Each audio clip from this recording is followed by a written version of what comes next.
ಅಯೋಧ್ಯೆಗೆ ಸೇರಿಕೊಂಡ ನೂರಾರು ನಾಗರ ಹಾವುಗಳು. ನಂತರ ಅಲ್ಲಿ ಏನಾಯಿತು? ಈ ನಾಗರ ಹಾವುಗಳನ್ನು ನಾಗಲೋಕಕ್ಕೆ ಸಂಬಂಧಿಸಿದವೆಂದು ಅಲ್ಲಿನ ಭಕ್ತರು ಹೇಳುತ್ತಿದ್ದಾರೆ.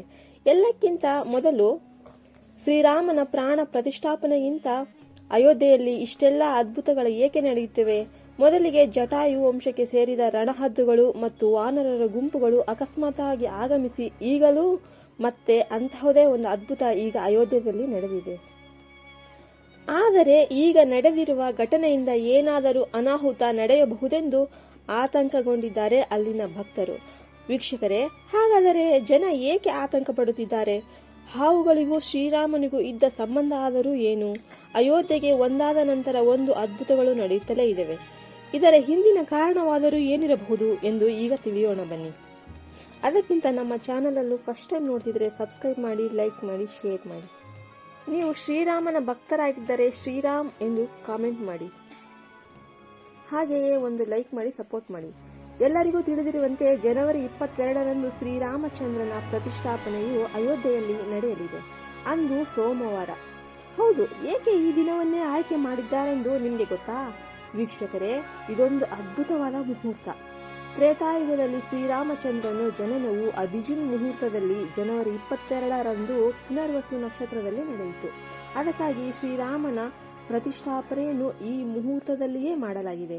ಇದರಿಂದ ಶ್ರೀರಾಮನು ಆ ಮೂರ್ತಿಯಲ್ಲಿ ಐಕ್ಯವಾಗಿ ಭಕ್ತರನ್ನು ಕಾಯುತ್ತಾರೆ ಎಂದು ಪಂಡಿತರು ಹೇಳ್ತಾ ಇದ್ದಾರೆ. ಮತ್ತೊಂದು ಕಡೆ ಸಮಯ ಹತ್ತಿರವಾಗುತ್ತಿದ್ದಂತೆ ಅಲ್ಲಿ ವಿಧ ವಿಧವಾದ ಹಾವುಗಳು ಅಲ್ಲಿ ದರ್ಶನ ಕೊಡ್ತಾನೆ ಇದ್ದಾವೆ. ಇಲ್ಲಿ 2 ರೀತಿಯ ಹಾವುಗಳು ಕಾಣಿಸ್ತಾ ಇದ್ದಾವೆ. ಮೊದಲನೇದಾಗಿ ವಾಸುಕಿ ಜಾತಿಗೆ ಸೇರಿದ್ದು, ಇನ್ನೊಂದು ತಕ್ಷಕನಿಗೆ ಸೇರಿದ್ದು. ಏಕೆಂದರೆ ಈ ಹಾವುಗಳೆಂದರೆ ಶ್ರೀರಾಮನ ಸಹೋದರನಾದ ಲಕ್ಷ್ಮಣನು ಸ್ವತಃ ಅನಂತ ಶೇಷನಾದ ನಾಗರಾಜನ ರೂಪವೇ ಆಗಿದ್ದಾನೆ. ವಾಸುಕಿ, ಶೇಷನಾಗ, ತಕ್ಷಕ ಮತ್ತು ಈ ಲಕ್ಷ್ಮಣನ ಅವತಾರವಾದ ಅನಂತ ಶೇಷನಾದ ಈ 3 ಸಹೋದರರು. ವಾಸುಕಿ ಮತ್ತು ತಕ್ಷಕ ನಾಗಲೋಕವಾದ ಪಾತಾಳದಲ್ಲಿ ಇರುತ್ತಾರೆ. ಶೇಷನಾಗ ಮಾತ್ರ ರಾಮನ ಜೊತೆ ಇರುತ್ತಾನೆ. ಅದಕ್ಕಾಗಿ ಆ ಶೇಷನಾಗನನ್ನು ನೋಡಲು ಅವರ ಸಹೋದರರು ಬಂದಿರಬಹುದು ಎಂದು ಇಲ್ಲಿಯ ಜನರು ಅಭಿಪ್ರಾಯ ಪಡುತ್ತಾರೆ. ನಾಗನಿಗೂ ಮತ್ತು ಶ್ರೀರಾಮನಿಗೂ ಇರುವ ಸಂಬಂಧವೇನೆಂದರೆ, ವೀಕ್ಷಕರೇ, ನಾವು ಶ್ರೀರಾಮನು ರಾಮಾವತಾರ ಮುಗಿದ ನಂತರ ವೈಕುಂಠಕ್ಕೆ ಸೇರಿಕೊಳ್ತಾನೆ. ವೀಕ್ಷಕರೇ, ನಾವು ವಾಸಿಸುತ್ತಿರುವ ಈ ಸೃಷ್ಟಿಯು ವಿನಾಶನ ಚಕ್ರದ ಕಡೆಗೆ ಹೋಲುತ್ತಾ ಇದೆ. ಈ ಪ್ರಪಂಚದಲ್ಲಿರುವ ಒಂದು ಸೃಷ್ಟಿ ಚಕ್ರವನ್ನು ಒಂದು ಕಲ್ಪ ಅಂತ ಕರೀತಾರೆ. ನಾವು ಈಗ ಏನು ಅನುಭವಿಸುತ್ತಿದ್ದೇವೆಯೋ ಅದನ್ನು ಮತ್ತೆ ಪುನಃ ಮತ್ತೆ ಇನ್ನೊಂದು ಯುಗದಲ್ಲಿ ಅನುಭವಿಸುತ್ತಾ ಹೋಗುತ್ತೇವೆ. ಇದನ್ನೇ ಪ್ಯಾರಲಲ್ ಯೂನಿವರ್ಸ್ ಅಂತ ಕರೀತಾರೆ. ಇಂತಹದೇ ಒಂದು ಪೌರಾಣಿಕ ಕಥೆಯನ್ನು ಇಲ್ಲಿ ನೋಡೋಣ ಬನ್ನಿ. ತ್ರೇತಾಯುಗದಲ್ಲಿ ಶ್ರೀರಾಮನ ಅವತಾರದ ನಂತರ ವೈಕುಂಠಕ್ಕೆ ಹೋಗುತ್ತಾನೆ. ಈ ಪ್ಯಾರಲಲ್ ಯೂನಿವರ್ಸ್ ಅನ್ನು ಟೈಮ್ ಟ್ರಾವೆಲ್ ಕೂಡ ಅಂತ ಕರೀತಾರೆ. ಇದರಲ್ಲಿ ಚಲಿಸಲು 3 ಜನಕ್ಕೆ ಮಾತ್ರ ಸಾಧ್ಯ: ವಾಸುಕಿ, ತಕ್ಷಕ ಮತ್ತು ಕಾಕಬುಸುಂಡಿ. ವೀಕ್ಷಕರೇ, ನಿಮಗೆಲ್ಲ ವಾಸುಕಿ, ತಕ್ಷನಾಕ ಇವರ ಬಗ್ಗೆ ನಿಮಗೆ ಗೊತ್ತೇ ಇದೆ ಅಲ್ವಾ? ಆದರೆ ನಿಮಗೆ ಕಾಡುವ ಪ್ರಶ್ನೆ ಇವಾಗ ಏನಂದ್ರೆ, ಈ ಕಾಕಬುಸುಂಡಿ ಯಾರು ಅಂತ. ಕೊನೆಯದಾಗಿ ಶ್ರೀರಾಮನನ್ನು ಆತನನ್ನು ಹೇಗೆ ಅಮರನನ್ನಾಗಿ ಮಾಡಿದ ಅಂತ ತಿಳ್ಕೊಳ್ಳೋಣ. ಈ ಕಾಕಬುಸುಂಡಿಯು 11 ರಾಮಾಯಣ ಮತ್ತು 16 ಮಹಾಭಾರತಗಳನ್ನು ನೋಡಿದ್ದಾನೆ. ಕಲ್ಪವು ಮುಗಿದ ಮೇಲೆ ಶಾಶ್ವತ ರೂಪದಲ್ಲಿ ಜೀವಿಸ್ತಾ ಇರ್ತಾನೆ. ಕಾಕಬುಸುಂಡಿಯು ಕಾಗೆಯ ರೂಪದಲ್ಲಿದ್ದನು. ಶ್ರೀರಾಮಚಂದ್ರನು ಬಾಲ್ಯದಲ್ಲಿ ಆಟವಾಡುವಾಗ ಹಿಡಿಯಲು ಹೋಗುತ್ತಾನೆ. ಆಗ ಅವನು ಶ್ರೀರಾಮನ ಬಾಯಲ್ಲಿ ವಿಶ್ವಮಂಡಲವನ್ನು ದರ್ಶಿಸುತ್ತಾನೆ. ಇದನ್ನು ನೋಡಿದ ಕಾಕಬುಸುಂಡಿ ರಾಮನಿಗೆ ದೂರವಾಗುವುದು ಬಿಟ್ಟು ಹತ್ತಿರವೇ ಉಳಿದು ಬಿಡುತ್ತಾನೆ. ರಾಮನನ್ನು ಗುರುತಿಸದೇ ಇದ್ದುದಕ್ಕೆ ಪಶ್ಚಾತ್ತಾಪ ಪಡುತ್ತಾನೆ ಮತ್ತು ಕ್ಷಮೆ ಕೇಳುತ್ತಾನೆ. ಭಗವಂತನು ದಿವ್ಯವಾದ ಕಿರುನಗೆಯನ್ನು ನಗುತ್ತಾ, ನೀನು ಕಾಲದ ಅಂತ್ಯದವರೆಗೆ ಇರು, ಯಾವ ಕಾಲನೂ ನಿನ್ನನ್ನು ಕೊಲ್ಲುವುದಿಲ್ಲ ಎಂದು ವರ ಕೊಡುತ್ತಾನೆ. ಅನಂತರ ಆತನು ಈ ಸೃಷ್ಟಿಯ 27 ಚಕ್ರಗಳು ಜೀವಿಸುತ್ತಾ ಇರುತ್ತಾನೆ. ಈ ಕಾಸುಂಡಿ ಶ್ರೀರಾಮನು ಅವತಾರ ಮುಗಿಸಲು ಅತಿಯಾಗಿ ಅಡ್ಡಿಯಾಗಿದ್ದೆಂದರೆ ನಮ್ಮ ಹನುಮಂತರಾಯನು.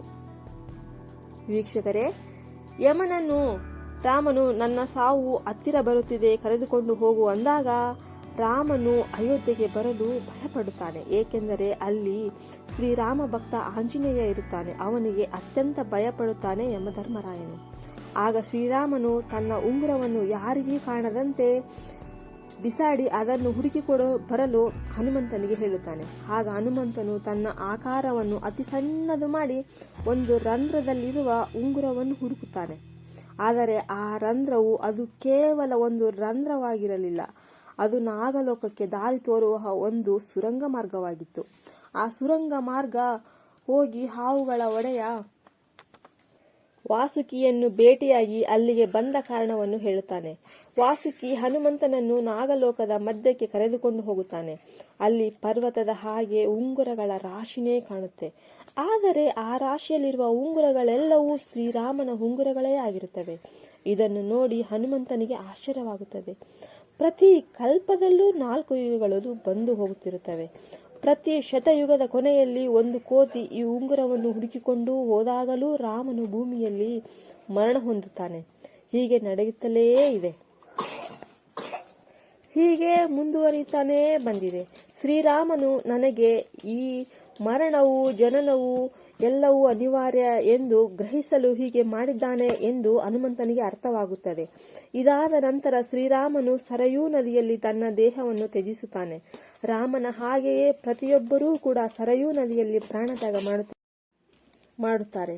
ಎಲ್ಲವೂ ಸರಯೂ ನದಿಯಲ್ಲಿ ಲೀನವಾಗುತ್ತದೆ. ಅಯೋಧ್ಯ ನೆಲ ಮಾತ್ರ, ಆ ಭೂಮಿ ಮಾತ್ರ ಕೆಲವು ವರ್ಷಗಳ ಕಾಲ ಹಾಗೆಯೇ ಇರುತ್ತದೆ. ನಂತರ ಶ್ರೀರಾಮನ ಮಗನಾದ ಕುಶನು ಅಯೋಧ್ಯೆಯನ್ನು ಮತ್ತೆ ಸ್ಥಾಪಿಸುತ್ತಾನೆ ಅಂತ ಹೇಳುತ್ತದೆ. ಈ ವರ್ಣನೆಯನ್ನು ಕಾಳಿದಾಸ ರಚಿಸಿದ ರಘುವಂಶ ಎಂಬ ಗ್ರಂಥದಲ್ಲಿ ಇದೆ. ಈ ಅಯೋಧ್ಯೆಗೋಸ್ಕರ ಎಷ್ಟೋ ಸಾವಿರಾರು ಜನರು, ಲಕ್ಷಾನುಗಟ್ಟಲೆ ಜನರು ತಮ್ಮ ಪ್ರಾಣವನ್ನ ಅರ್ಪಿಸಿದ್ದಾರೆ, ಹೋರಾಟ ಮಾಡಿದ್ದಾರೆ. ಈಗ ಮತ್ತೆ ನಮ್ಮ ಅಯೋಧ್ಯ ನಿರ್ಮಾಣವಾಗುತ್ತದೆ, ಶ್ರೀರಾಮನ ಪ್ರತಿಷ್ಠಾಪನೆಯಾಗುತ್ತಿದೆ. ನಾವೆಲ್ಲ ಸಹಕರಿಸೋಣ, ಶ್ರೀರಾಮನಿಗೆ ನಮಸ್ಕರಿಸೋಣ. ಎಲ್ಲರೂ ಜೈ ಹಿಂದ್, ಜೈ ಶ್ರೀರಾಮ್ ಎಂದು ಕಮೆಂಟ್ ಮಾಡಿ. ವಿಡಿಯೋ ಇಷ್ಟ ಆದರೆ ನಿಮ್ಮ ಫ್ರೆಂಡ್ಸ್ಗೆ ಎಲ್ರಿಗೂ ಶೇರ್ ಮಾಡಿ.